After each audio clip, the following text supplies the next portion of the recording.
eu acabo me esquecendo dessa história da gravação, e aí cometi essa gafe e vou repetir de novo. Mas vamos lá. São 19h11, e aí eu iniciei falando para os meninos, vou recapitular aí para quem poder, não estiver dentro da aula e for assistir depois. Existem 3 modificações que aconteceram dentro da nossa disciplina, que é importante todos estarem cientes. A primeira é que estava previsto na agenda da disciplina que as 2 aulas que vão acontecer no mês de dezembro, essas aulas seriam relacionadas à apresentação de trabalho sobre ludicidade. Entretanto, se vocês prestaram atenção na proposta do trabalho de ludicidade, não tem mais a necessidade dessa apresentação de trabalho nessas 2 primeiras semanas de dezembro, que vocês estão até separados por polo. Então, o que é que vai significar? Eu vou alterar a agenda e vou colocar para a gente ter esses encontros síncronos nossos normais. Tá certo? Então, essa foi a mudança que aconteceu. A outra mudança está relacionada que dia 28, nós vamos ter uma palestra com a Carla da UPE, que vai falar sobre etnomatemática. Essa palestra vai acontecer no mesmo período, não estava previsto isso, mas como eu faço parte do projeto Academia Ractal, e nós fomos convidados para trocar ideias, né, para uma visita técnica, por causa de uma ampliação que nós vamos fazer do projeto, nós vamos fazer uma visita no Sul e coincidiu o momento. Então, para não cancelar a palestra, a Cris, que está com vocês em Estrutura e Funcionamento da Educação Básica, ela vai conduzir esse momento. Se eu conseguir participar, eu entro na sala, participo, falo com vocês, falo com Carlinha, mas se eu não conseguir participar, gente, entendam que é por isso, porque como eu vou estar lá na visita técnica, eu dependo da disponibilidade das pessoas lá, a gente vai ter umas reuniões que estão previstas para terminar às 18 horas, e daqui que eu chegue no hotel para fazer tudo isso, então eu preferi logo deixar agendado com Cris, para a Cris me substituir, tá certo? E o Rafael, que é o coordenador, ele vai ver aí outros momentos de palestra também, tá certo?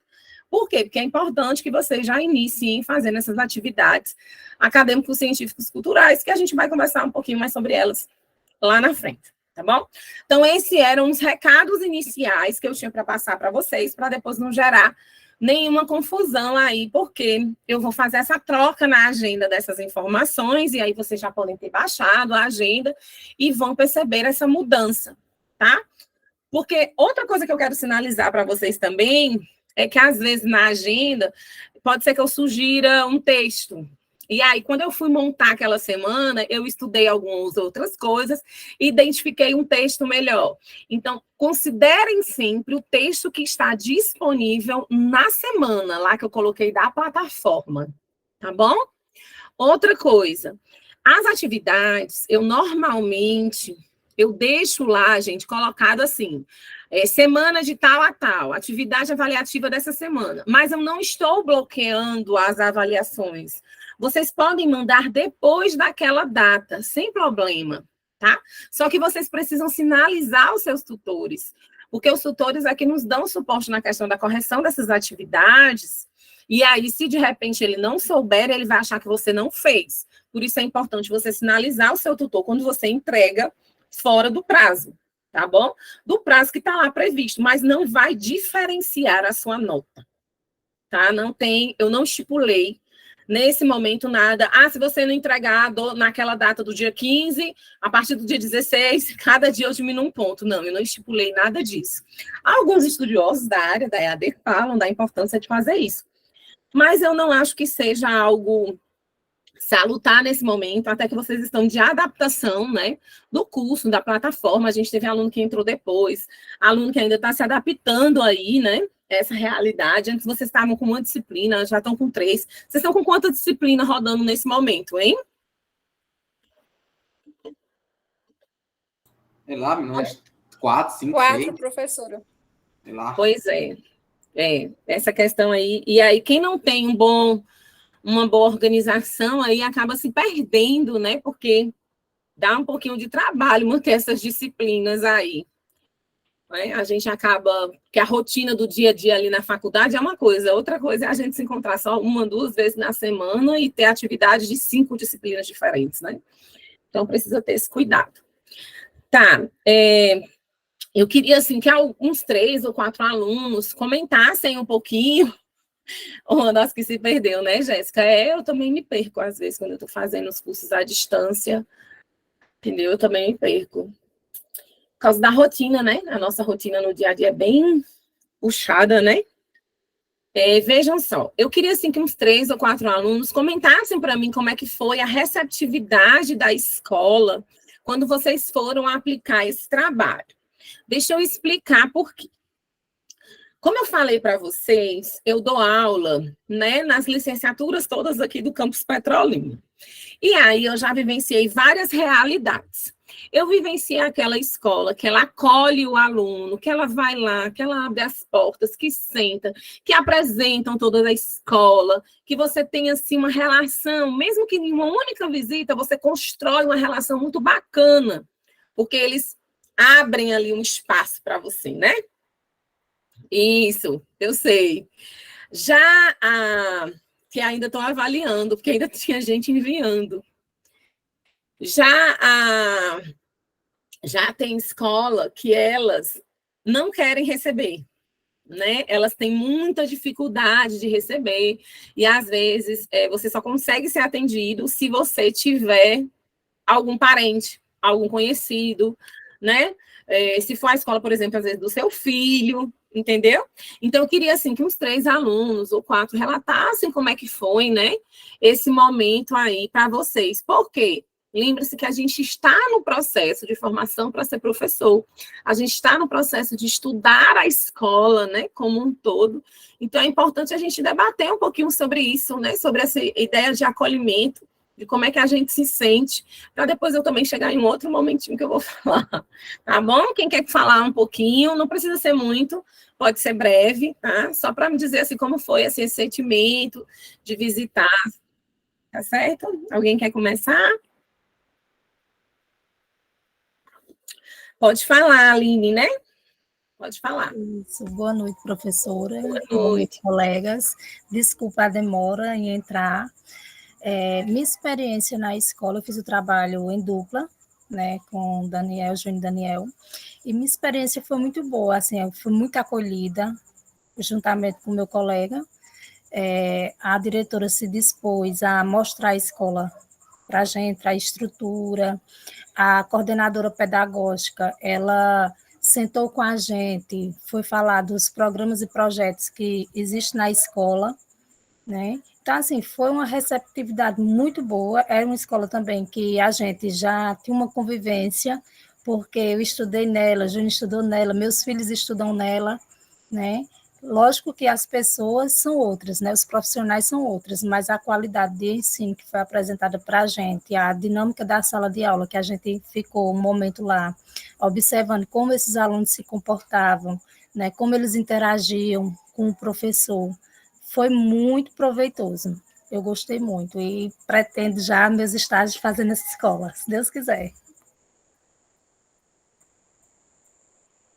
Que bom, fico bem feliz, assim, sempre é bom quando a escola, né, acolhe os nossos estagiários aí, os nossos alunos. Acho que agora é a Tassiane, né? Isso, professora. Professora, assim, meu trabalho é em dupla com Marta. No primeiro, a gente dividiu por etapa, porque a gente mora distante. Aí, no primeiro momento, eu não fui bem acolhida. Na verdade, não foi nem dado tanta importância. Eu senti assim, né? Eu estou falando como eu me senti. Como se eu não tivesse sido... fosse algo importante naquele momento. Não gostei, não. Sabe, eu me senti... Não me dispuseram um horário, ninguém estava disposto com o tempo a me ajudar a ver minha necessidade. Na verdade, assim, não fui nem ouvida por inteiro. Aí eu dei um tempinho, depois tentei novamente, aí eu vi que não ia dar certo naquele local. Aí eu busquei outra escola, na outra escola de primeiro momento. Já viram um horário, a equipe conversou, viu quem poderia me atender, quem poderia me receber naquele dia, e fui bem acolhida. Gostei muito dessa segunda escola. Seria, assim, um lugar que eu iria trabalhar, uma equipe unida, bem educada, sabe? Uma equipe que me acolheu de braços abertos. E só foi isso. Como a Jéssica está dizendo, é uma pena, de fato, está sendo, porque não era para ser assim, né? É aí onde a gente discute um pouquinho essa importância da questão das práticas, que a gente vai ver um pouquinho mais na frente na aula de hoje, mas a importância dessas práticas e de como a gente vai construindo essas relações, né? A Jéssica está dizendo que compartilha do sentimento Tassiana, né? Do que sentiu ali, deixa eu terminar aqui de ler. Do sentimento de Tassiana, não se sentiu bem recebida e foi chocante porque estudou lá por 7 anos. A Jaiane também sentiu a mesma coisa. Quem mais quer falar? Senão o Edmundo, né? Edmundo, pode falar.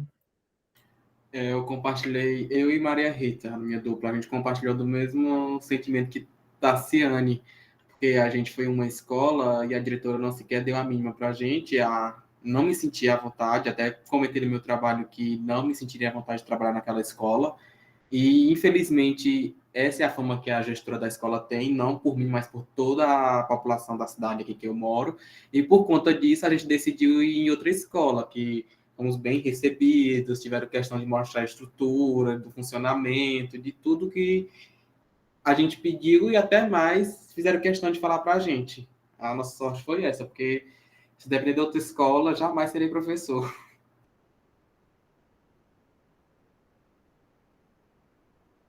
A Jéssica está comentando aqui que está surpresa com a quantidade de pessoas que não foram bem recebidas.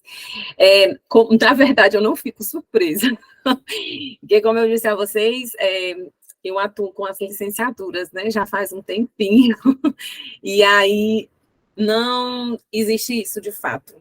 E eu mando todo semestre meus alunos irem para as escolas, todo semestre eles vão. E quando eu estou no estágio, eu vou visitar, né? Eu vou visitar a escola, vou visitar os alunos em sala, vou acompanhar. Então, eu tenho esse sentimento também quando eu vou. Quando eu vou, eu tenho esse sentimento também. Então, não é toda a escola que nos acolhe. Não é toda a escola. Pode falar, Tassiane. Professora, aí eu vejo assim, que a partir da experiência que a gente teve, a gente passa a ter uma visão, sabe, de que jamais a gente se imaginar fazendo isso com alguém. Eu mesmo me imagino o que eu passei, eu fazer outra pessoa passar. Como assim, futuramente ser uma professora, eu acolher a quem vim. Por exemplo, dá a entender que devido a gente ser inexperiente e estar iniciando algo, a gente não tem a oportunidade de aprendizagem, de receber as experiências que eles têm e passar para a gente.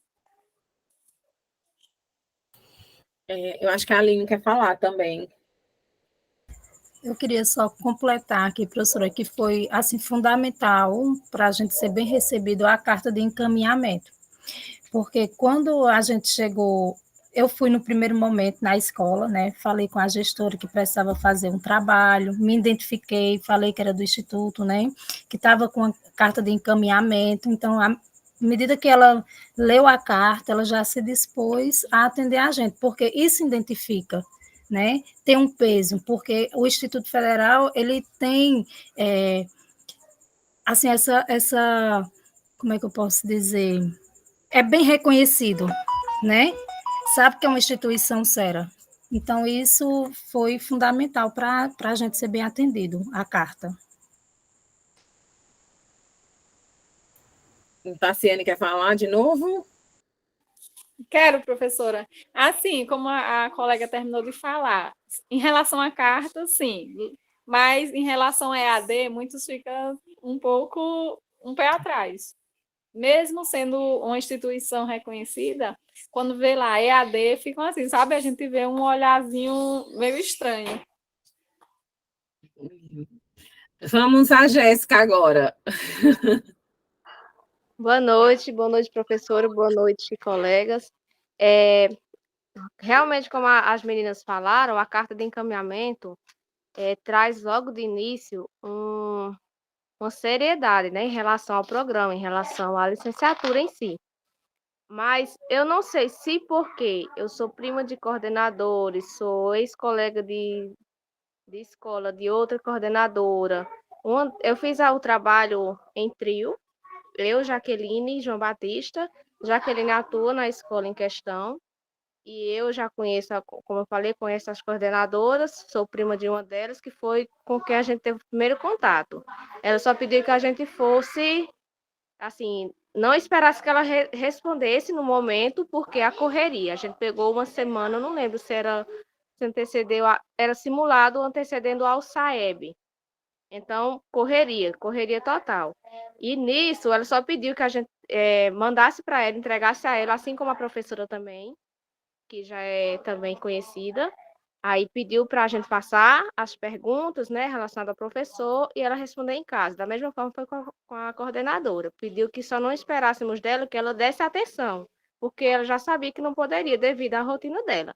Mas aí ela disse que podia ficar à vontade na escola. A gente chegou, entregou a carta de encaminhamento, aquela carta de encaminhamento, né? E aí a gente entregou as perguntas, e aí a gente ficou na escola durante o horário do intervalo, como o trabalho pedia. E aí, nisso, eu já conhecia a escola, minha colega Jaqueline também, aí João Batista pediu para ficar um pouco mais. E assim ele fez, ficou, e ele também queria ver um pouco da diferença do turno da manhã e da tarde. Como a gente já tem conhecimento, por incrível que pareça, é uma diferença enorme dos turnos, só os turnos que você para observar os alunos. Não sei porquê, não sei explicar. Como que vocês classificam o turno da manhã do turno da turno tarde? da tarde é agitadíssimo. O turno da tarde é agitadíssimo. Não sei se é o calor, não sei se é porque eles eu acho que quando vem de manhã, pessoal também que vem do interior, os alunos do interior, a gente observa que já vem cansado, porque tem uns que é de bem longe. Tem aluno que acorda assim, 4h30 da manhã para pegar ônibus escolar. No primeiro momento, eles parecem que ainda vão tirar um restinho do cochilo ali, que não deu para terminar em casa. E à tarde, não sei explicar, mas à tarde a gente conversou com a coordenadora sobre isso, a gente que já tem contato com a escola, já observa isso. E até o João Batista, que ainda não teve contato naquela escola, ele também disse, realmente, depois ele falou, realmente o turno da tarde, até o intervalo é mais agitado. Assim, não sei explicar, se é cultural, não sei. Mas aí, em relação às demais questões do trabalho, a gente ela respondeu corretamente, assim, com todo cuidado. E a própria Jaqueline já trabalha na escola em relação ao que tem na escola, computador, que perguntava sobre isso, sobre estrutura, né? Jaqueline mesmo já foi observando, já foi facilitando o trabalho já para quem ia observar depois, que no caso éramos eu e João Batista. Mas eu disse assim que me surpreendi com o número de pessoas, de colegas aí que disse que não foram bem recebidos, mas ao mesmo tempo, quando a professora, como a professora falou, que por ter já essa rotina, já todo semestre, já sabe, já ter esse costume, já sabe que algumas escolas sim e outras não. Não sei, talvez seja porque a gente trabalha já lá, eu já realizei alguns trabalhos lá, já que ele trabalha, e temos familiares, alunos, tios, primos na escola, talvez por nos conhecer já recebeu diferente, talvez seja por isso, talvez as outras pessoas na mesma escola não tenham a mesma experiência, mas no caso a gente relatou a nossa experiência, né, que foi uma experiência boa. Sim. A ideia é vocês, de fato, relatarem a experiência que vocês vivenciaram. Como a gente falou desde o começo da disciplina, ela é uma disciplina, a prática 1, ela é uma disciplina muito introdutória, né? Tudo que a gente vai falar, a gente está falando um pouquinho de cada coisa. Por exemplo, a etnomatemática. Vocês vão ver um pouquinho de etnomatemática agora, mas mais na frente do curso, vocês vão se aprofundar muito mais, né? A gente viu um pouquinho de ludicidade, que, na verdade, a minha vontade era que vocês tivessem, de fato, aplicado a ludicidade, mas não deu ainda nessa prática, né?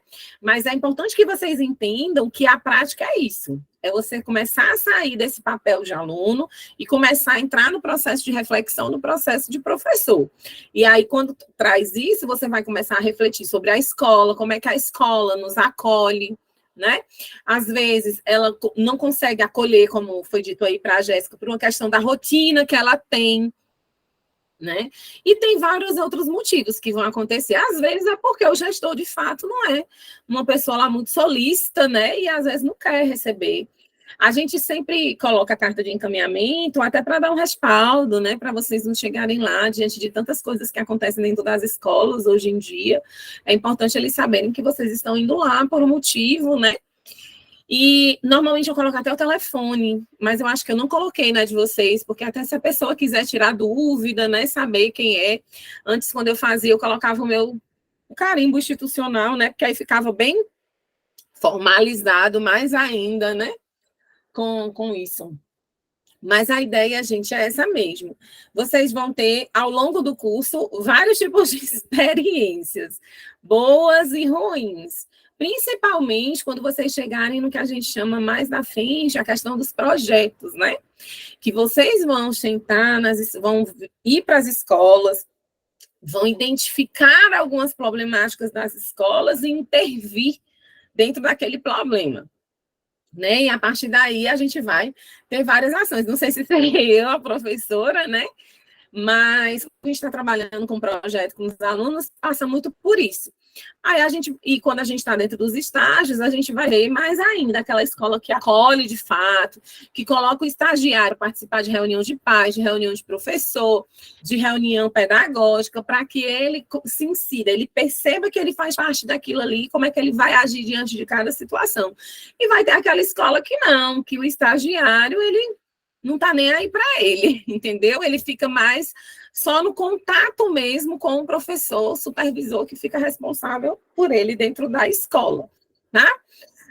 Mais alguém quer falar alguma coisa com relação a esse tema? Senão a gente pode seguir. Posso seguir? Pronto. Vejam, para essa semana, o que é que a gente separou, né? A gente separou, de fato, a gente estava falando de uma forma bem geral sobre a prática, né? Sobre alguns temas, né? Professor e aluno, né? A gente estava falando ali de uma forma muito geral, e agora a gente vai começar a tentar dar uma direcionada naquilo que a gente está abordando, né? Relacionado a essa prática. Tá certo? E aí eu fiz uma apresentaçãozinha para vocês. Eu só espero que os colegas tenham para poder.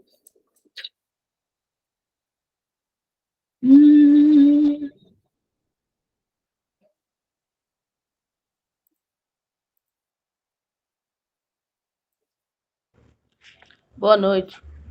Boa noite. Deixa eu só. Eu vou fechar minha câmera porque a minha internet está um pouquinho ruim, e aí quando eu estiver explicando.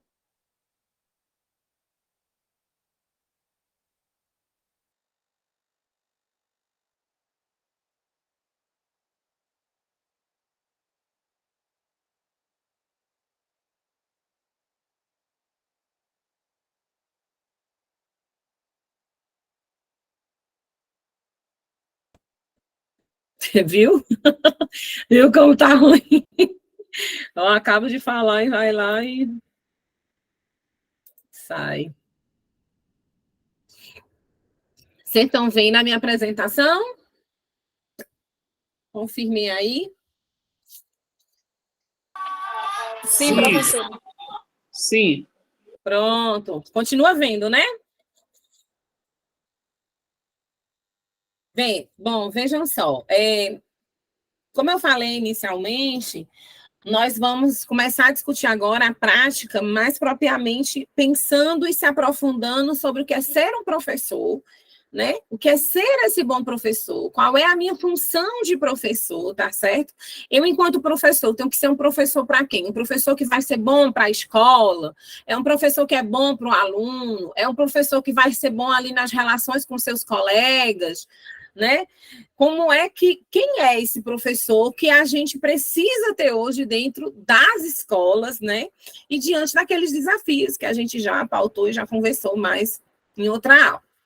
Uma coisa que a gente precisa entender, é fato, é que hoje a gente tem que ter um perfil de aluno, que é um perfil de aluno que ele tem que ser muito mais ativo, né? A gente costuma dizer que o aluno está saindo ali do passivo para ser um ativo. Isso vai ter consequência na relação do aluno com a escola, na relação da escola com os professores e na relação dos professores com esses alunos e vice-versa. Então, o professor, ele tem que pensar em preparar um aluno, tá? Que vai o quê? Que vai argumentar, que vai resolver problemas, que vai trabalhar em grupo, tá? Que vai ter essa questão de um pensamento crítico, né? Que vai ter uma questão de criatividade, que vai ter uma autonomia. Alguns desses temas, tá, gente? Vocês podem observar que são temas que estão presentes ali. Não sei se vocês já pararam para dar uma estudada um pouquinho na Base Nacional Curricular Comum. Não sei se Cris já trabalhou com vocês alguma coisa relacionada a isso.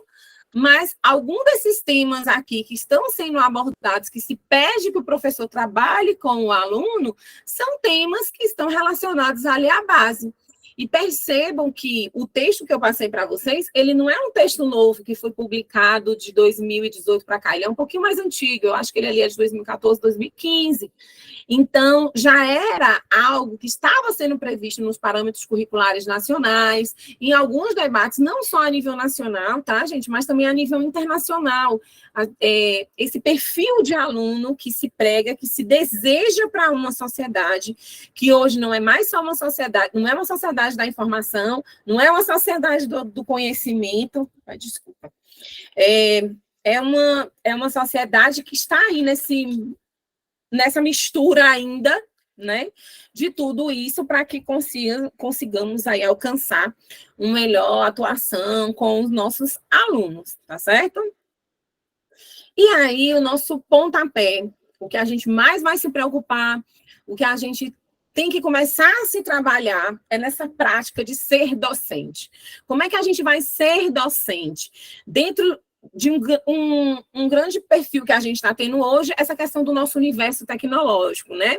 Eu já venho falando para vocês, falei acho que no outro encontro que a gente teve, que a gente está dentro de um avanço da tecnologia que uma hora se apresenta dentro da escola e muitas vezes a escola não sabe lidar.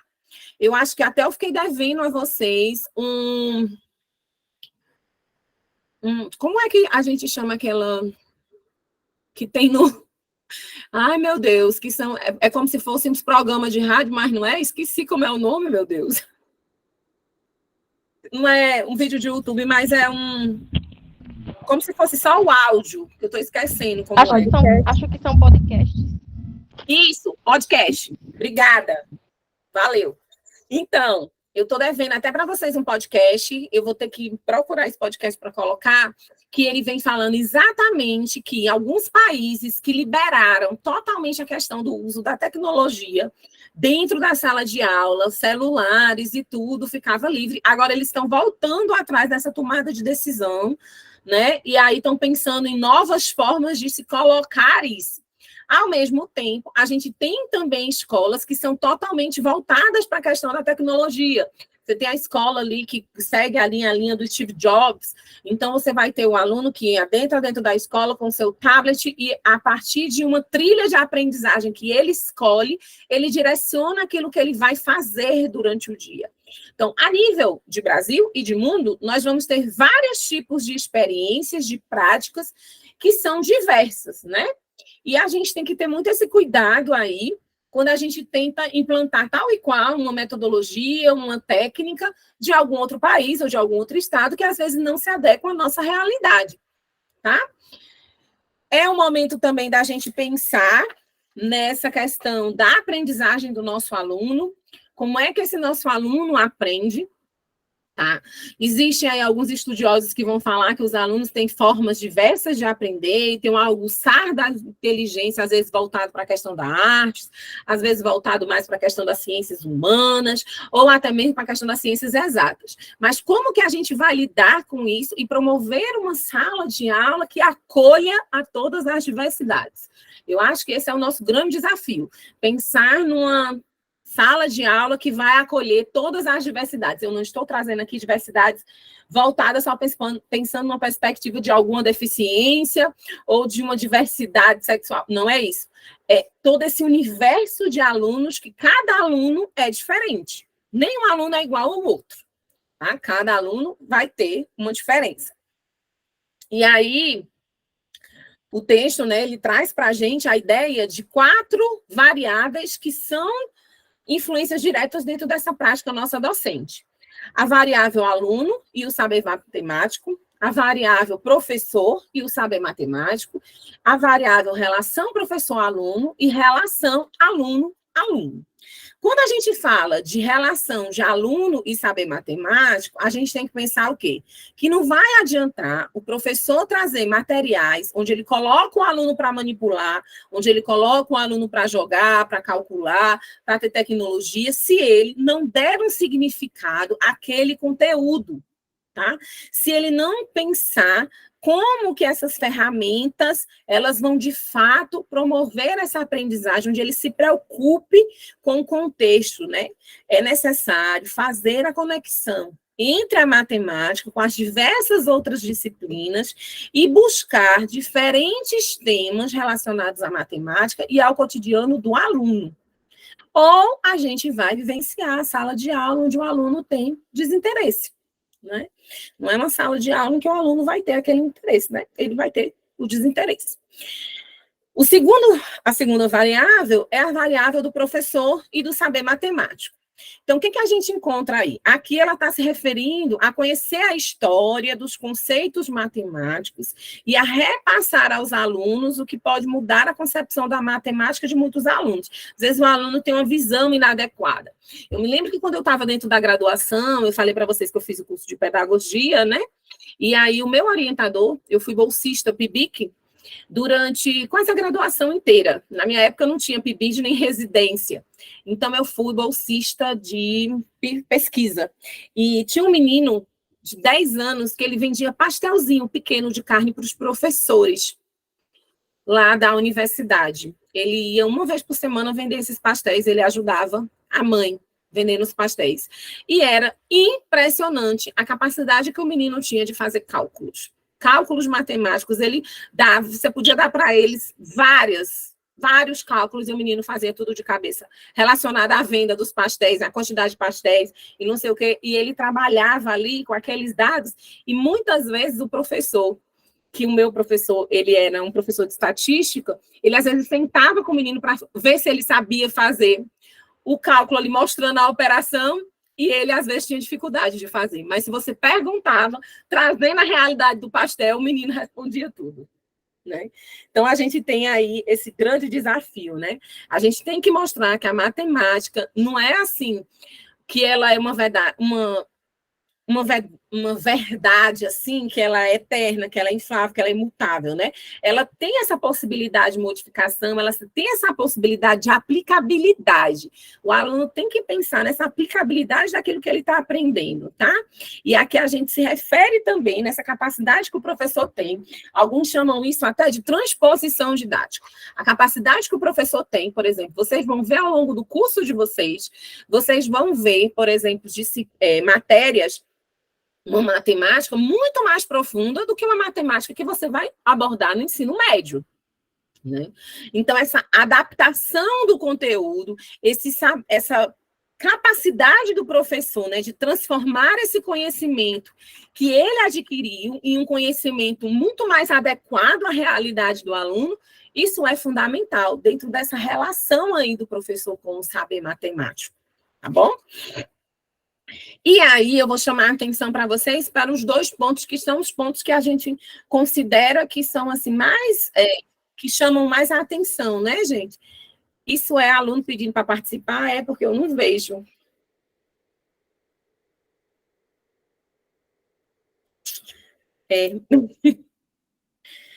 Deixa eu voltar lá. Estão vendo ainda? Sim, professora. Pronto. Eu fui liberar, né, colega, para entrar. Então, vejam, essa relação professor e aluno, tá, gente? É da mesma forma que a gente tem que considerar que a nossa sociedade, ela evolui, essa relação, ela também vai ter uma evolução. Tradicionalmente, quando a gente ensinava matemática, era muito comum a gente ver esse professor seguir uma sequência. Que sequência era essa? Ele ia expor um conteúdo de forma oral, depois ele ia fazer exemplos, colocar os alunos para fazer exercícios de aprendizagem ali, né? Que envolveram uma fixação, uma aplicação, depois ele voltava para aquela rotina de reprodução daquilo ali. Isso não se aplicava só à matemática, na verdade, isso se aplicava a vários outros conteúdos e várias outras disciplinas. No meu tempo, por exemplo, não sei, tem muita gente novinha na turma, mas quando eu era aluna, história, geografia, eles faziam questionários imensos, que a gente tinha que responder todos aqueles questionários, e eles tiravam as questões da prova daqueles questionários. Eram 50 perguntas, e a gente decorava tudo aquilo ali para poder passar nas provas. Né? Então, o que a gente vê? Que com o passar dos anos, né, os estudos voltados aí para essa linha da aprendizagem, né, eles apontam que essa não é a melhor forma dos alunos aprenderem, né? Não é a melhor forma a gente colocar os alunos só para decorar, né? É importante que o aluno vá para além de só reproduzir aquilo de forma incansada, de forma repetitiva, né? Porque muitas vezes ele não aprende aquele conceito. Richard Feynman, que é um físico que ganhou até o prêmio Nobel, ele teve aqui no Brasil mais ou menos na década de 50, do século passado, né? E ele chamou muito a atenção de que quando ele deu aula nas universidades aqui no Brasil, entre a década de 50 e a década de 60, os alunos, eles sabiam os conceitos na ponta da língua, mas eles não sabiam aplicar aquele conceito, tá certo? Então, a gente tem que ter muito cuidado com como que a gente vai gerenciar isso aí? Não é uma tarefa fácil. Não é uma tarefa fácil, mas é uma tarefa necessária, porque agora a nossa perspectiva é que o aluno tem que ser o agente do próprio conhecimento. Por isso é importante que ele saiba, o aluno tem que saber como é que ele aprende. E nós, enquanto professores, também vamos ter que identificar os tipos de aprendizagem que acontecem dentro da sala de aula com os nossos alunos, né? Se tem aquele aluno que consegue aprender mais assistindo, o outro é mais anotando, o outro é mais falando, né? Essa diversidade que a gente vai encontrar dentro da sala de aula é muito importante para que os professores saibam, para que os professores consigam mediar essa relação, para que o professor deixe de ser aquele que vai só repassar o conteúdo, mas ele passe aí a ser o que a gente está chamando de motivador, de consultor, de mediador e de um controlador. E aí vamos explicar um pouquinho o que é cada uma dessas coisas, né? O que é ser um motivador? Vai significar que o professor conhece as condições socioculturais, as expectativas, as competências cognitivas dos nossos alunos e que, por isso, eles escolhem os problemas que facilitam a construção do conhecimento do aluno. Ser um consultor, gente, já vai ser aquele que vai ter que o professor, ele não é mais aquele que vai só expor o conteúdo para o aluno, mas aquele que vai fornecer informações que são necessárias para que o aluno, munido dessas informações, ele consiga obter o seu conhecimento. Quem sabe até se ele tiver um nível muito elevado, né? A gente às vezes encontra um aluno ali que é muito dedicado, ele consegue ir para além daquilo ali que a gente está colocando para ele vivenciar dentro da sala de aula.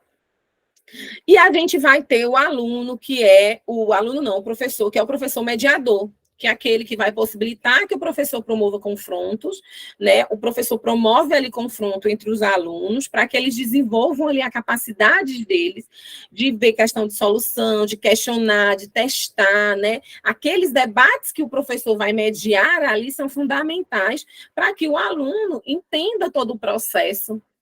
Tá? E, ao mesmo tempo, também ele identifica os resultados, ele perceba como é o método que é adquirido. Viu?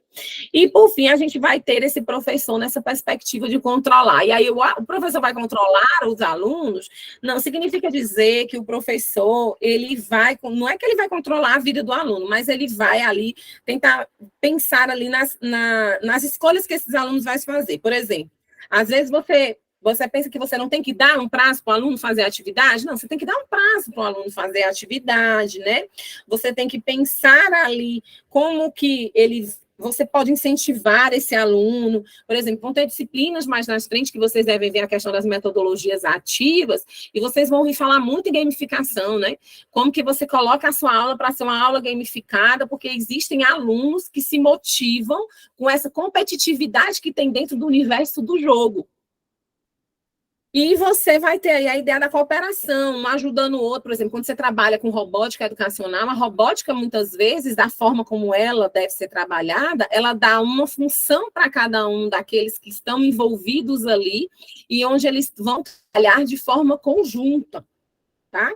Então, isso é que vai envolver. É importante que, com isso, o aluno ele consiga pensar ele formule os seus argumentos, o aluno ele veja a evolução dele de escrita, a evolução dele de como é que ele comprova aquelas teorias todas que ele está pensando e criando, tá? Eu vou parar aqui um pouquinho novamente, porque eu estou vendo apitando aqui. Vou voltar lá. Ok? E aí a gente vai chegar nessa relação aluno-aluno. Essa relação aluno-aluno, ela significa que o aluno ele vai se desenvolver a partir da troca, de contato com o outro, seja de uma forma cognitiva ou seja de uma forma afetiva. Quando o aluno tem esse contato com o colega, o aluno ele passa a desenvolver ali, né? Ele passa a desenvolver a capacidade dele de argumentar, de escutar, de analisar a resposta que o colega está dizendo, como foi que o colega pensou naquilo ali, será que aquilo que o colega idealizou, ele de fato consegue se aplicar, tem algum sentido aquilo ali, a forma como esse aluno construiu o raciocínio. E aí, quando vocês estiverem vendo, como eu falei das metodologias ativas, quando você trabalha ali o mapa mental, né? Mapa mental é muito interessante porque cada aluno vai construir um mapa a partir de como eles interpretaram aquilo ali, né?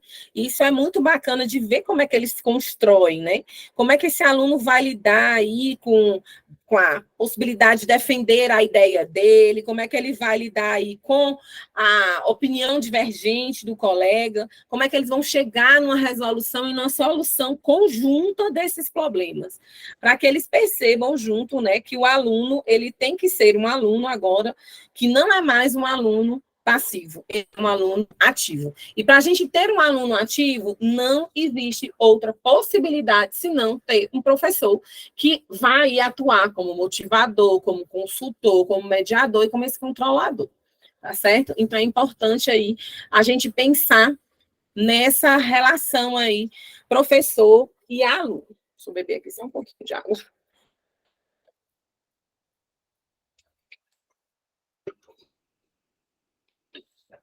E aí, gente, o que acontece? Dentro do texto lá, que a gente propôs para vocês lerem essa semana, você vai ver que a gente tem aí 10 mandamentos no texto que foram escritos pelo professor de matemática, o George Polya. Eu sou péssima com o nome, tá? Péssima. Com nome em inglês, espanhol, ou seja, eu sou péssima.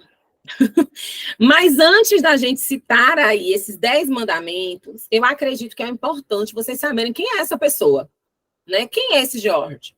Quem foi essa pessoa? E aí, eu fui pesquisar um pouquinho sobre ele, né, para saber por que ele foi e se debruçou a pensar em 10 mandamentos para um iniciante nessa profissão docente. Porque hoje a gente escuta muito quem falar de profissão docente, é nova, é tardife, né, que vão debater essa questão da profissão docente, de você se identificar e tudo.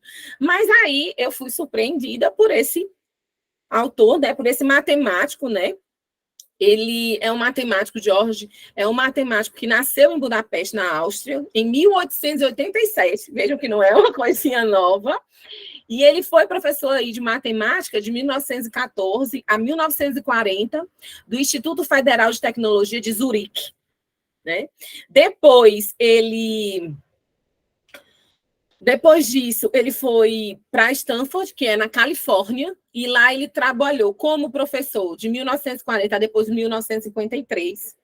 E depois desse período, o que foi que ele fez? Ele foi considerado já um professor emérito de Stanford. E por isso ele ficou lá na Califórnia para seguir com a vida dele pessoal, mas também com a carreira, e ficou em Stanford, né, até quando ele veio a falecer com 97 anos, tá?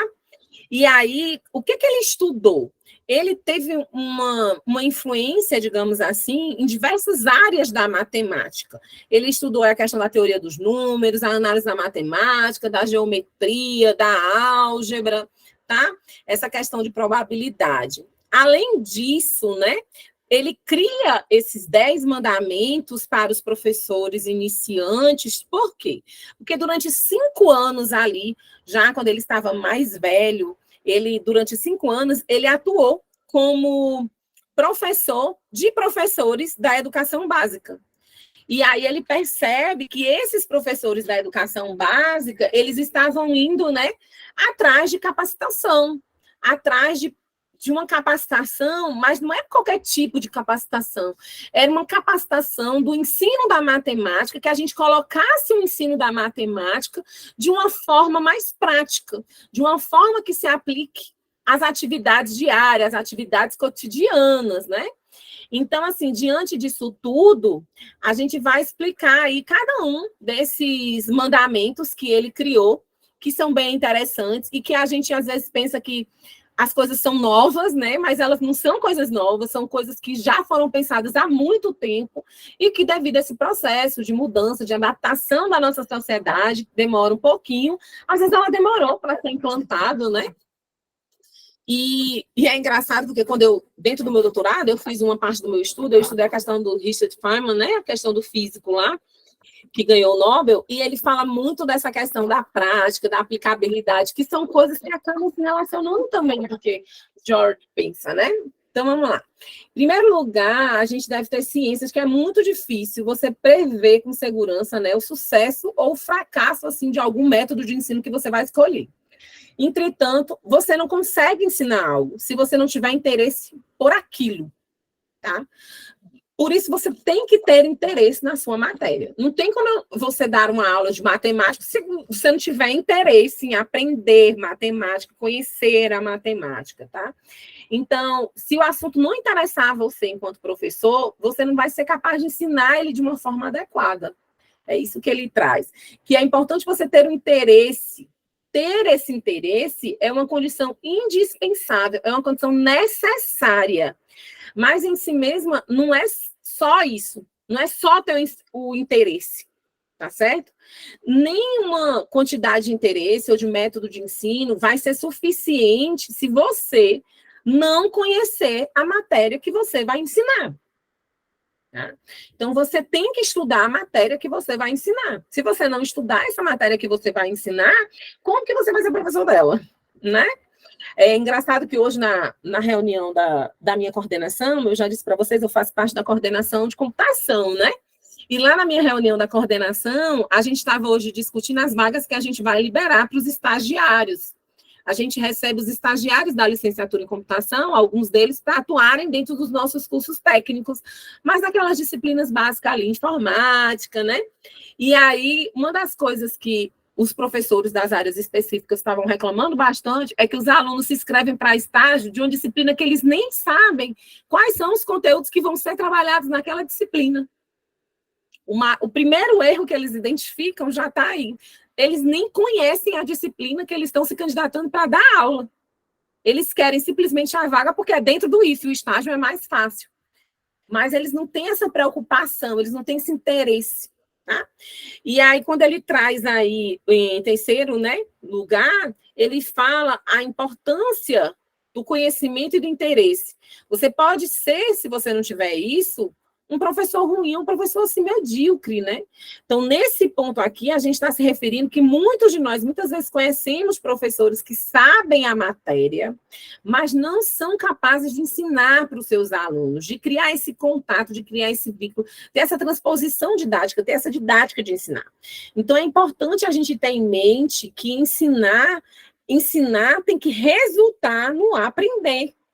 Então, deve haver uma espécie aí de contato, uma conexão que vai existir entre professor e aluno. O professor ele deve ser capaz de perceber a posição do aluno, ele deve ser capaz de assumir a causa do aluno. Alguns poderiam dizer até que chamarem de empatia isso hoje, né? Mas é importante. Daí é que ele diz aí, como um terceiro mandamento, que procure ler o semblante dos seus alunos, procure enxergar suas expectativas, as dificuldades, né? Ponha-se no lugar dele. Ponha-se no lugar dele. Percebam aí que esses 3 primeiros mandamentos são mandamentos que vão conter assim uma essência do bom ato assim de ensinar, né? Eles juntos, eles são uma espécie de condição necessária e suficiente.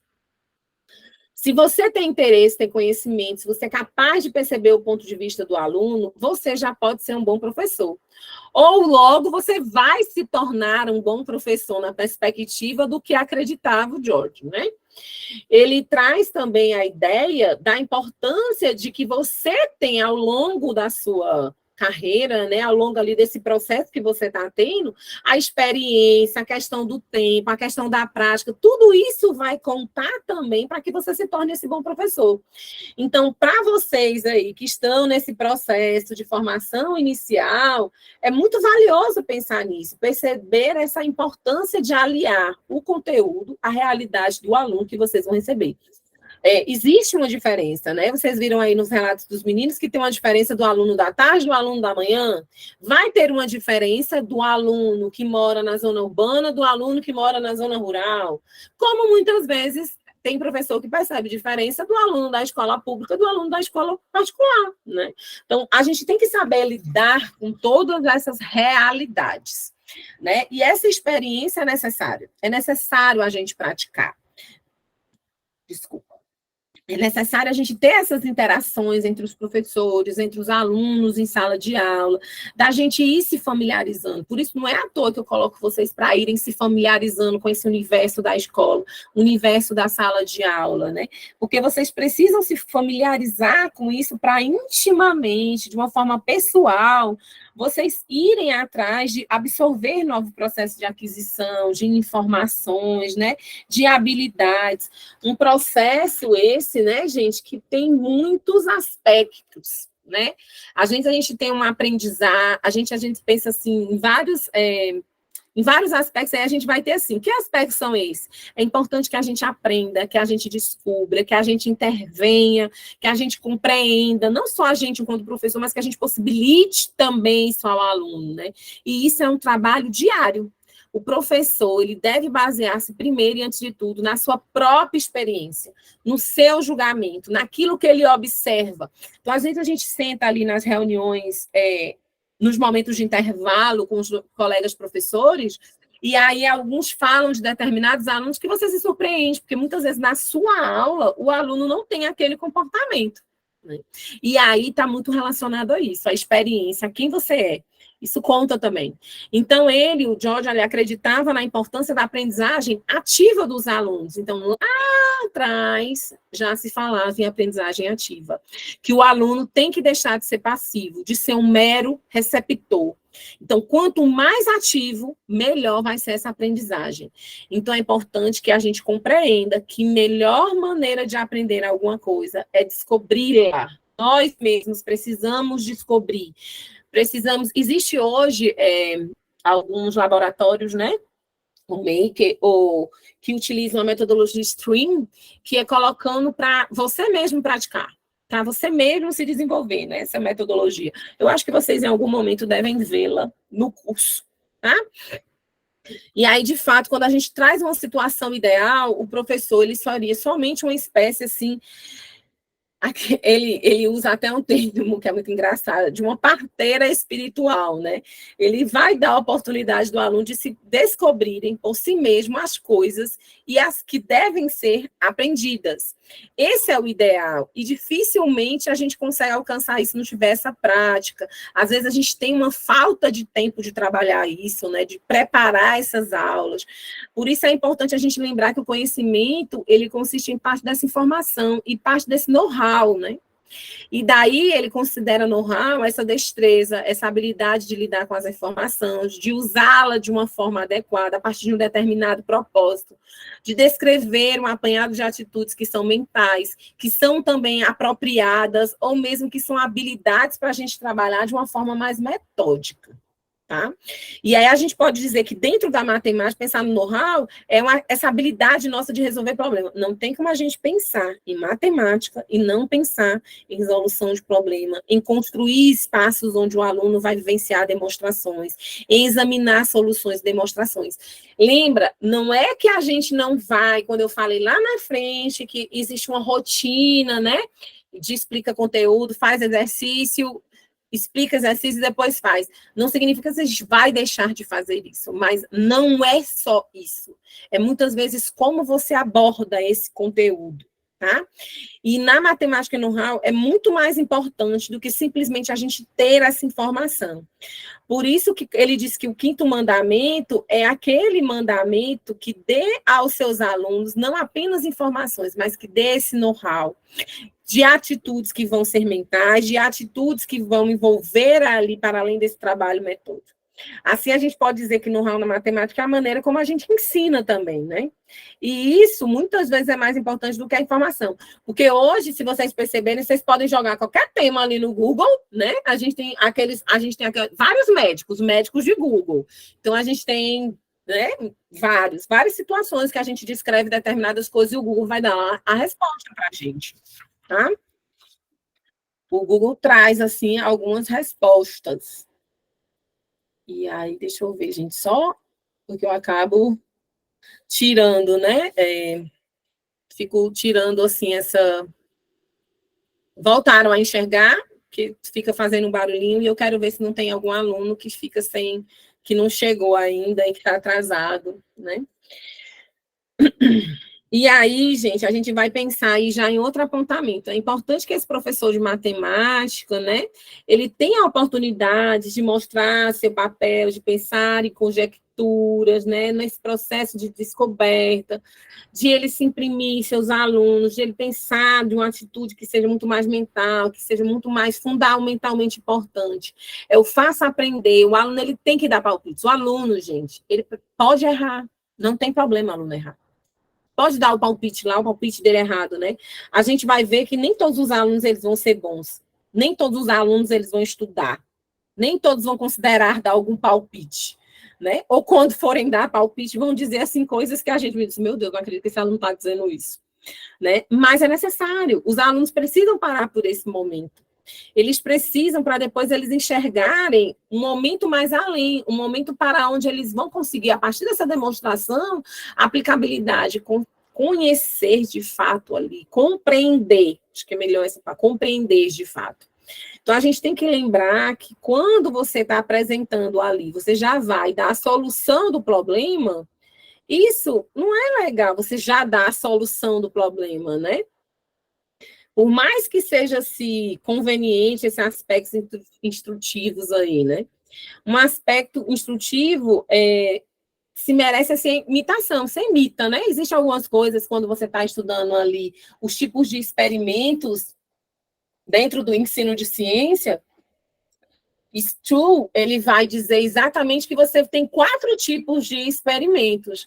E um desses experimentos, por exemplo, que Stu vai falar, é a questão do experimento que é descritivo. Ele descreve o passo a passo, ou a gente tem aquele que é demonstrativo, que o aluno fica só vendo o professor fazer, né? Ele não intervém, tá?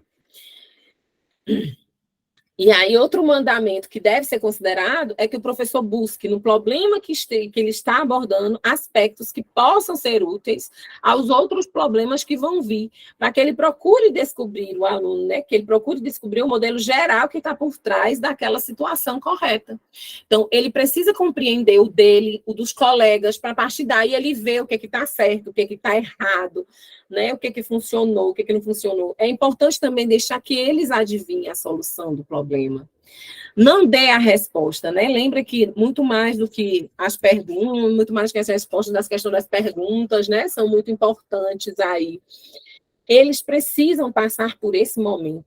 A gente não deve desvendar o segredo de uma vez, a gente tem que deixar o aluno dar palpite, a gente tem que deixar o aluno descobrir por conta própria, na medida do possível, ele consiga chegar ali àquele resultado.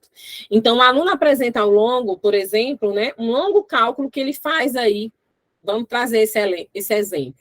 Um aluno que fez um cálculo longo aí, que vai ocupar várias linhas. Aí você está lá olhando, linha por linha, você vai ver que tem uma coisa errada, mas você vai se abster de dizer isso. Você vai acompanhar como é que ele fez o cálculo, linha por linha. Você vai dizer, ó, você começou bem, aqui nessa parte está correto, a linha seguinte também está, você fez isso, você fez aquilo, a próxima está boa ali, entendeu? Até que você chega naquele momento e diz, e nessa linha aqui, o que foi que aconteceu? O que foi que você fez? Será que isso aqui está certo, né?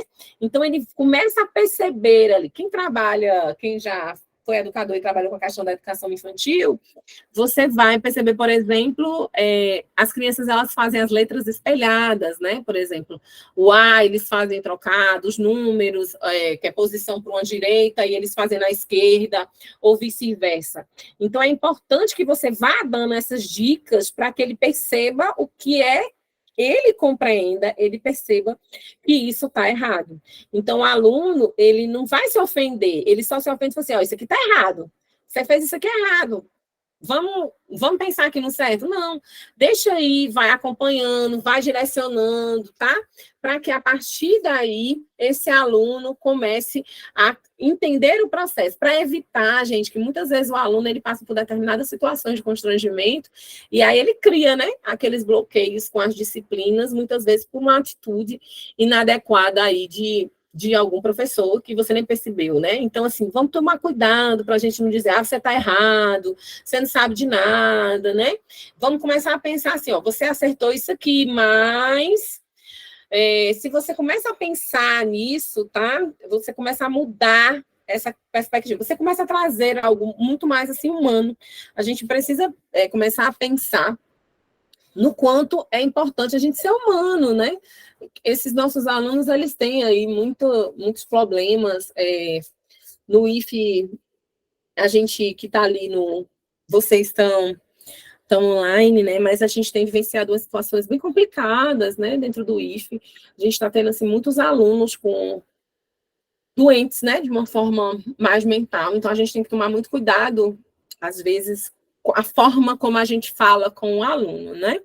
E aí, para fechar, assim, para vocês compreenderem a importância das práticas, você tem que entender que dentro de um curso, né, de licenciatura, e se vocês pararam para olhar o projeto do curso de vocês têm que entender que existe uma perspectiva de prática que vai envolver aí o quê?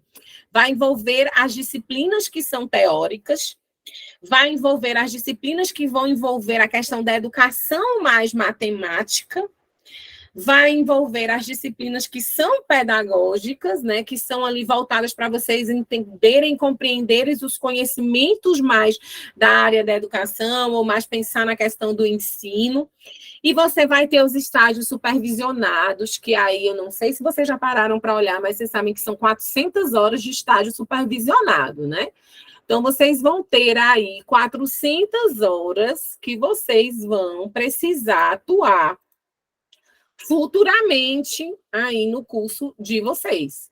Em algum momento, vocês vão precisar, gente, quando chegar nesse momento do estágio, vocês vão precisar ir para as escolas e vão cumprir carga horária naquela escola, assumir aquela disciplina. Então, o curso de licenciatura, da forma como ele é pensado, da forma que a gente tem dentro da legislação, ele aborda isso. É fato. Vocês vão ter um momento que vocês vão ir para os estágios. Só que o que a legislação mudou, né? Mais ou menos ali se eu não me engano, foi o Conselho Nacional de Educação, com a Resolução 2 de 2015, ele traz que o aluno ele tem que ser inserido antes do estágio supervisionado nas práticas. Por isso que a gente tem essas disciplinas de prática, que são 400 horas. Existe uma mudança prevista para acontecer dentro do processo formativo docente de formação inicial por causa da mudança não é mudança, né? Por causa da introdução da Base Nacional Curricular Comum. Então, essa base, ela vai mexer um pouquinho aí com a logística do curso. São questões muito mais burocráticas, né? Porque vai exigir uma necessidade de convênio das instituições de ensino com as escolas, e aí é que a gente vai começar a ver, de fato, vocês que estão aí acolhidos ou que não foram acolhidos dentro das escolas, se essa normativa for de fato colocada em prática por causa da mudança da base nacional, vocês só vão poder desempenhar atividades como essa que eu passei de prática em escolas que sejam já conveniadas com o Instituto. Então, supostamente, eles acreditam que isso vai melhorar essa relação aí interpessoal, esse momento de acolhimento, porque a escola ela já vai assinar um contrato, digamos, um termo dizendo assim, ó, eu vou receber esses alunos aqui dentro da minha instituição, que é algo que acontece hoje com quem faz parte aí, ou quem vivenciou programas como o PIBID e residência, né, que até o governo está analisando se vai continuar ou não com residência. Então, essa ideia dessa prática, ela é algo que tem. Como também vocês já entraram num curso que tem a previsão aí de uma curricularização da extensão, né? Essa curricularização da extensão é a gente pensar em como as profissões, não é uma coisa só voltada para a licenciatura, tá? É como as diversas profissões que perpassam aí pelos cursos superiores, essas profissões podem contribuir para a nossa comunidade. E aí, diversas comunidades. Eu, de fato, estou aqui esperando para ver quando a gente chegar nos momentos mais práticos, né? Não sei se serei eu, a professora. No caso, a gente, para dar aula na EAD, a gente participa também do processo seletivo, né? Eu participei de um processo seletivo para ser professora dessa disciplina, e aí eles vão fazer semestralmente processos seletivos, e aí a gente vai vendo, né? A gente vai ver se vai ser eu, se vão ser outros professores, porque é uma realidade um pouco diferente do que a gente tem hoje, né? Por exemplo, dentro dos meus outros cursos, que eu estou dando aula, eu já estou lá para dar, né? Como a EAD é vinculada ao UAB, ela tem esse curso de vocês, a gente tem que passar por esses processos seletivos. Mas eu acredito, né? Se depender de mim, eu vou me inscrever em todos. Então, eu acredito que talvez aconteça. Mas vejam, começam a entender essas relações que você... Eu não sei bem o que Cris está trabalhando com vocês em EFEB, né? Até não sei se a EFEB que vocês estão vendo na matemática é a mesma EFEB que eu trabalho em computação, em física, né? Porque podem mudar as ementas, mas quando a gente está ali estudando a EFEB, a gente vê muita questão da legalidade, e aqui na prática é a aplicabilidade daquela legalidade que foi explicada lá. Por isso que eu citei a resolução 5, tem essa outra resolução da questão da Base Nacional Curricular Comum, que existe ainda, né? Porque se vocês acompanham e estão vivenciando, o Brasil ainda está aí discutindo, através do MEC, né? Como é que a gente vai ficar aí com relação à base, com relação ao ensino médio. Alguns dizem que os itinerários formativos, que antes eram itinerários que as comunidades criavam os itinerários formativos para a questão da educação básica, agora eles já vão vir pré-determinados, né? Estão vendo muita legislação que é FEB. Precisa, gente, precisa, sabe? Porque, querendo ou não, são as leis que nos regem, né? Então é importante que vocês conheçam bem, compreendam que existe uma história ali por trás da construção de todas as LDBs que a gente tem, todas elas. E aí a gente tem uma LDB hoje que ela sofreu muitas alterações, né, de quando ela foi publicada em 96. Ela não é mais a que foi idealizada antes, né? Mas também eu acho que ela traz evoluções hoje já, porque percebam, antes ela dizia que você só ia ter a obrigatoriedade do ensino fundamental, agora ela já traz ensino fundamental, ela traz a questão do ensino médio, a gente pode acompanhar nos últimos anos um crescimento aí da questão da educação infantil, né, que antes a gente tinha uma carência muito grande de educação infantil, e aí você está vendo alguns movimentos aí a nível não só de Petrolina, ou não sei como está na cidade de vocês, mas alguns lugares eles estão começando a investir nessa possibilidade das creches ou das escolas voltadas mais para a educação infantil, por causa dessas mudanças da LDB. Como também vocês vão vivenciar, ao longo do período que vocês vão estar aqui dentro do curso, vocês vão vivenciar a questão do novo Plano Nacional de Educação que deve sair, né? Que ele normalmente é de 10 em 10 anos. Então, acredito que aí, durante o curso, vocês vão vivenciar essas mudanças que são necessárias, que a gente precisa analisar cada um desses índices, compreender como é que esses índices interferem diretamente dentro da nossa prática, né? Algumas escolas, por exemplo, gente, dependendo de como se saem nos índices, como SAEB, como outras avaliações que são realizadas aí, recebem 14º, 15º salário. Eu tive um colega que trabalha em escola estadual, ele disse que recebeu a mais no ano passado, R$20 mil a mais no salário dele, por causa que a escola dele atingiu todas as metas, né, que estavam previstas. Então, é um bom dinheiro. Mas eu sempre me preocupo um pouco, gente, por trás, se de fato esses índices são reais ou não, né? Então, é importante aí que a gente faça todas essas análises, mas ao longo do curso vocês vão vivenciar vários momentos em que vocês terão essa vivência, esse momento de questionar, né?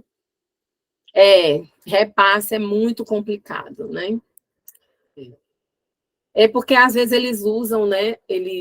Existe um dinheiro que vem do Fundeb, e aí eles usam para outras coisas, e aí a minha mãe é secretária de uma escola perto ali de Fortaleza. E ela disse que no ano passado o dinheiro que foi depositado na conta da escola foi R$84. Ela disse, Daniela, o que eu vou fazer com R$84? E eu disse, mãe, se a senhora não sabe, que dirá eu, que nem conheço a sua escola, né? Mas tem tudo isso. A importância, e é porque agora o dinheiro, algumas dessas verbas vão diretamente para a escola, né? Porque antes elas passavam pelas prefeituras e tudo, mas agora tem umas que as escolas têm conta, tem um conselho que vai avaliar, que vai fazer tudo. Então, acontece, tá? Gente, vocês têm alguma pergunta relacionada a esse monte de coisa que eu falei?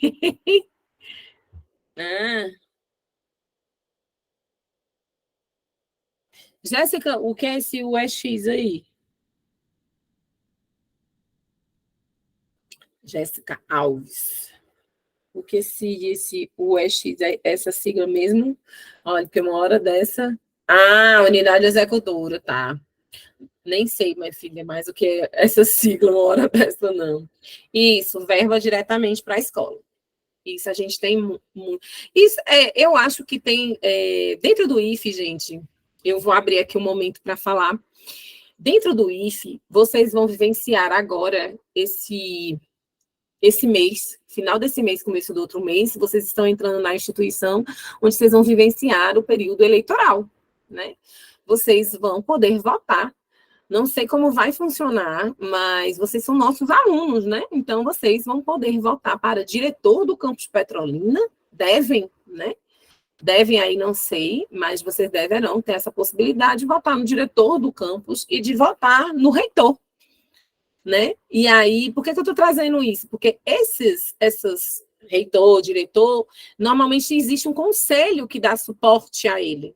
Do mesmo jeito que essas escolas têm um conselho, o IFE tem um conselho no campus Petrolina, que é um conselho que vai ter ali o diretor-geral, vai ter o diretor de ensino, vai tendo pessoas que foram eleitas para compor o conselho, e essas pessoas, e pessoas da comunidade, essas pessoas, gente, é que muitas vezes definem o que é prioridade dentro da instituição, quando chega a verba. Aí é onde eu queria chegar, né?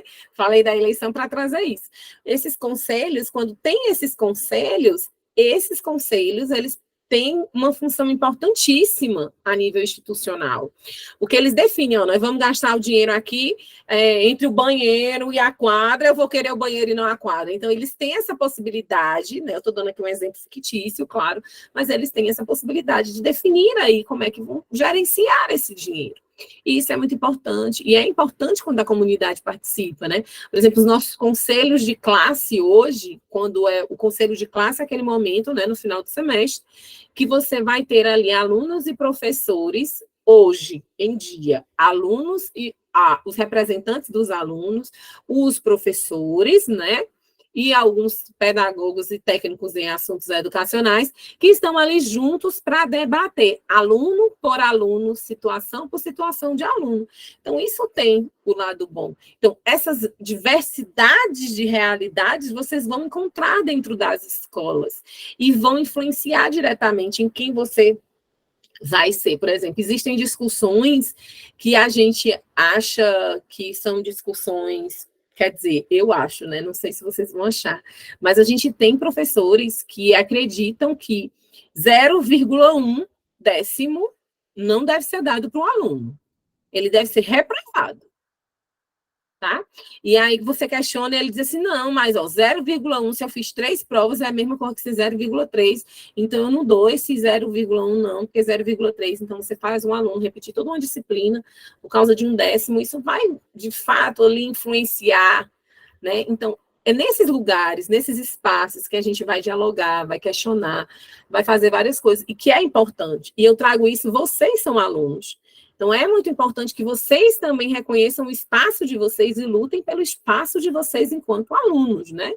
Eu não pude participar da reunião que teve na quarta, foi quarta, não foi, gente? Que eu estava em aula com o pessoal da equipe da EAD, mas é muito importante que vocês tenham esse momento para falar, para dizer as coisas, para dizer como é que tá, se posicionar, né? Uma das coisas que eu tenho me preocupado bastante, até pelo próprio retorno que eu tive dos tutores, é como que a gente vai gerenciar aí esses encontros presenciais de vocês, né? Como é que a gente vai fazer isso para que o aluno não seja aí prejudicado? Eu estou aguardando ainda, não me deram posicionamento, até eu vi algumas discussões falando, eu sei que eu tenho que ter um outro encontro presencial com vocês, né? E aí, como é que a gente vai gerenciar tudo isso aí, né? É importante e isso perpassa em quem vocês vão ser aí também, a partir dessas vivências que vocês estão tendo enquanto aluno, que vão influenciar diretamente em quem vocês vão ser professores, em que perfil vocês vão escolher de professores, entende? Pois bem, vocês têm alguma dúvida, alguma consideração, alguma coisa que querem me perguntar disso que a gente falou hoje, tá? E antes que eu esqueça, tá? Não se preocupem, a avaliação 4, 5 e 6, de fato, elas não, que engloba ali as 3 primeiras, 4, 5 e 6, elas não foram finalizadas, porque ainda tinham alguns alunos enviando, tá? E aí os professores, os tutores gostam de fazer aquele mutirão de uma vez só, para facilitar, para acabar não esquecendo de ninguém, né? Mas isso vai acontecer, tem até que lançar já as notas dos fóruns, né? Para vocês, eu não me preocupo muito com o Google Moodle não, tá, gente? Eu sou aquela que vai lançando muita coisa no próprio Swap, até para fazer o aluno acessar o Swap, ver o Swap, ter ali que existem umas possibilidades até bem bacanas que o Swap tem, né? Como mandar mensagem diretamente para o e-mail de vocês, todas essas outras coisas. Tá bom?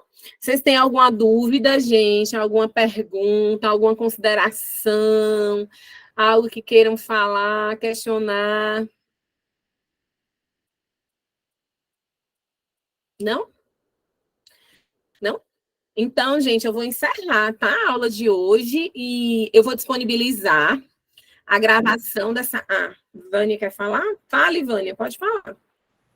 Boa noite, professora. Boa noite a todos. Ô, professora, quando eu fui enviar o arquivo, eu sou a que entrou na segunda chamada, o arquivo da aula 6, que é sobre o que a senhora estava falando. Quando eu fui enviar, já estava fechado. Ele vai reabrir? Ele está fechado, porque ele não era para estar fechado. Eu vou olhar isso imediatamente, porque ele não é para estar fechado. eu coloco lá as datas, mas eu tirei porque existem uns botões ali para você habilitar, sabe assim no Moodle, para quem é professor, aparecem uns botõezinhos assim na lateral. Eu não sei até se vocês vão ter, porque seria interessante vocês terem, né, ao longo do curso, essa possibilidade, porque eu já decresceu muito. Mas ele tem uns botõezinhos na laterais que ele manda você fechar, você abrir. Eu vou verificar. Na minha memória, eu deixei tudo liberado, até porque na primeira ou segunda semana, vocês começaram a ter várias disciplinas juntas e teve alguns choques, então eu resolvi liberar tudo para não ter problema. Mas não se preocupe, Vânia, eu liberarei. A gente terminando aqui, eu já entro no sistema e já dou. Se você aguardar só um pouquinho, deixa eu logo entrar no sistema para ver. Porque aí já não dou informação errada. É a da sexta semana, né? Que é a atividade lá a atividade avaliativa. Certo. Deixa eu olhar como é que ela está.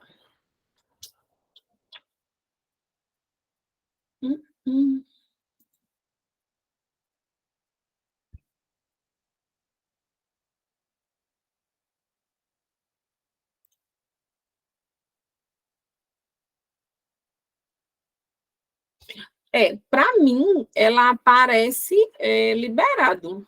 Não tem nada habilitado. Não tem nada habilitado, impossibilitando, não. Tenta dar uma olhadinha. Porque, assim, para mim, quando ele está fechado, agora, ele não dá para mim a opção de eu enviar, entendeu? Ele dá para mim a opção de ver todos os envios. E nas configurações, eu olho, e nas configurações ele está dizendo que não tem data. Você está indo no tópico... Na semana 6, que é onde a gente vê aquela visita. Na semana 6, onde tem, assim, atividade avaliativa. Isso. Na semana 6, você quer compartilhar a sua tela? Você consegue compartilhar? Para eu olhar direitinho, porque se tiver algum problema de configuração, eu vou ter que entrar em contato com o técnico da EAD. Vê se você consegue compartilhar, porque aí eu olho direitinho, porque para mim aqui está tudo desabilitado. Quando está tudo desabilitado, significa dizer que está liberado para ser enviado a qualquer momento. Eu não coloquei. Então, depois que você tenta tirar print e manda para o meu Zap, você tem meu Zap? Pronto, mando sim, manda agora. Pronto, você manda para o Zap. E aí, qualquer coisa, porque eu faço o comparativo do seu com o comparativo do meu, mas lembrando, tá? É naquele tópicozinho que tem lá atividade avaliativa. É nesse tópico que envia. Pronto, é lá mesmo que ele está fechado. Para mim, ela parece fechada. A Grineilson falou também aqui que está fechado o dele. E não é para estar fechado, não. E não sei porque eu possivelmente vou ter que entrar em contato com o técnico, porque para mim ela está totalmente, não está habilitado. Não está habilitado. Não sei que eu bote aí, vai ser entregue. Deixa eu botar aqui uma data aqui para ver. Vou botar tudo dezembro, para ver se ele libera. Viu? Espera aí só um instante. Vou botar aqui tudo em dezembro, para ver se ele não fica com...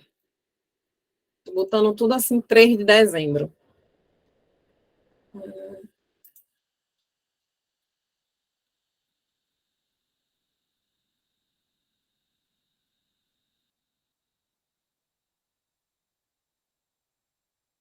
Tá.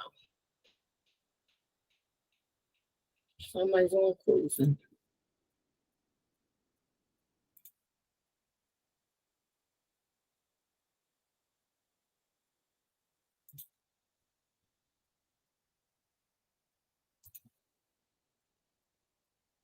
Dá uma olhada agora, por favor.